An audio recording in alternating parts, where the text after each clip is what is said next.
Hi, it's me Giselle. Welcome back to my channel, or welcome to my channel if you're new. So finally guys, nakagawa rin ako ng most requested video nyo. Hulaan nyo kung ano. So for today's video, gagawa tayo ng DIY ring light.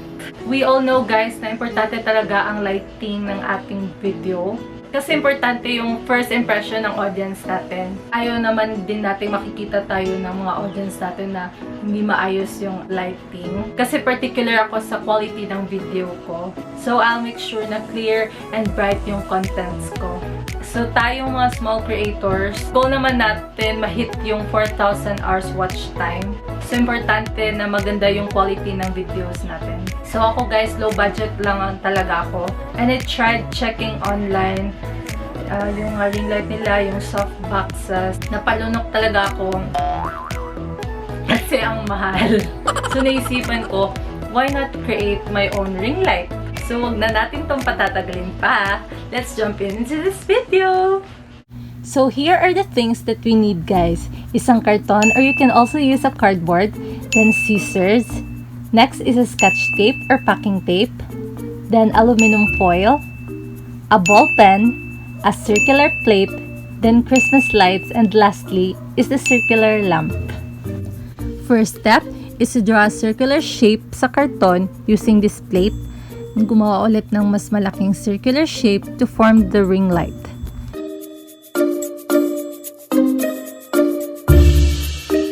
Then you cut it using the scissors. Sorry guys, wala kasi akong cutter, so parang matatagalan tayo nito.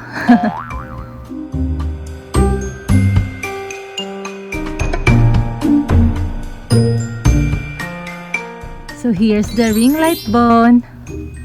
Next step is balutin na natin siya ng aluminum foil.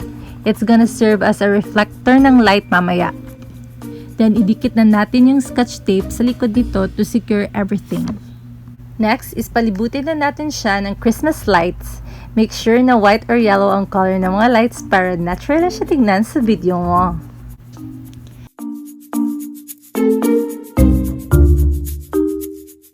And since wala akong tripod guys, I did my own DIY stand using my monopod.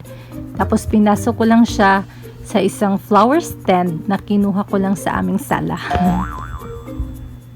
So, i-attach mo lang yung ring light bone sa monopod using the scotch tape. Lastly, ilagay na natin yung circular lamp. It's gonna be the main source of our light. Make sure na secure siya ha. That's it! May bonggang ring light na ako mga sis! And it only cost me around 300 pesos lang.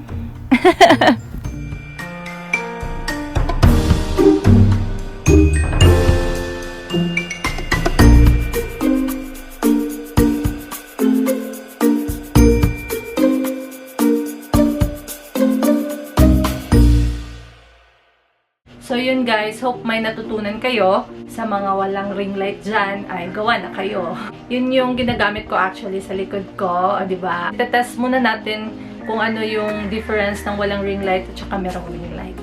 So ito guys, ang walang ring light, time check, it's 5 PM. Ito yung natural light niya. Ito yung walang ring light, diba ang dilim? Ito na yung may ring light guys. Makikita nyo naman yung difference. O, diba? Ang tingkad-tingkad. Tsaka, lakas maka-fresh ng mukha. So, ganito lang kalayo yung ring light ko. Ipapakita ko sa inyo ha. Ang kalat ng kwarto ko. Oh, yan. Ang lapit-lapit lang talaga.